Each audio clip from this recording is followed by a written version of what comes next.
Ako nga pala si Tim Tim, isang photographer. Ituturo ko sa inyo ngayon kung paano kumuha ng magandang portrait. Pumitas nga pala ako dito ng dahon para maging props namin. Sa oras na ito, inalam ko kung saan nanggagaling ang araw. Kaya dun ko rin inilagay ang aking ilaw. Pero inilagay ko ang subject ko sa lilim para maitama ako ng ayos ang ilaw ko sa subject ko. Siya nga pala si Isabel, ang ating debutant for this month. Ang ganda niya, no? Tara, ipapakilala ko naman sa inyo ang aking ka-teammate na videographer. Siya nga pala si Master Nick TV. Follow and subscribe nyo nga rin pala siya sa kanyang Facebook page and YouTube channel. Habang sinushoot ni Master Nick si Isabel, ako naman ay sumasabay na rin. Gamit naman namin dyan yung available light na tumatagos mula sa puno. That time ay pabago-bago ang panahon, kaya sinasamantala na namin habang may araw pa. Minsan nga lang masyadong malakas yung ilaw na nanggagaling sa araw. Kaya pag ganun na ang sitwasyon, gumagamit na ako ng diffuser. Kapag nagsushoot ako ng portrait, madalas gumagamit ako ng artificial light. Gusto ko kasi ako yung nagde-decide kung gaano kalakas or saan ko patatamayan ang ilaw ko. Pero ngayon, sasamantalahin natin ng araw. Bigayan kami sa shoot ni Master Nick. Pagkatapos ko mag-shoot ng photo,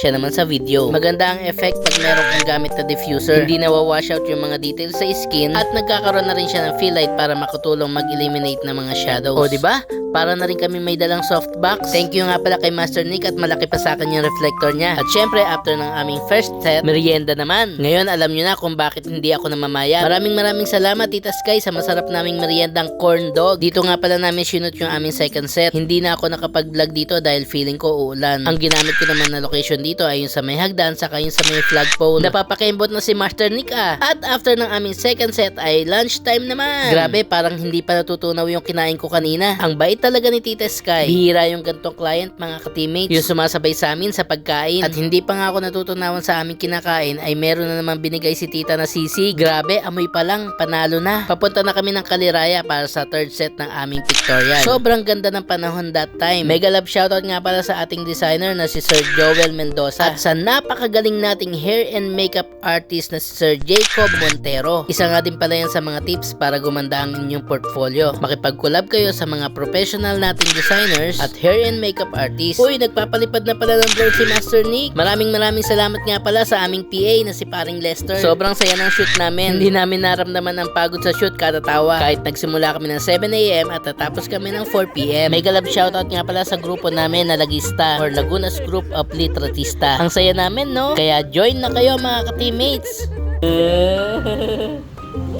Sino yan? Gagawa na kami mamaya.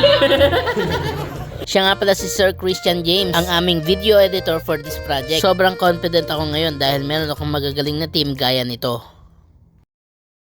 Team TMJ, Team TMJ.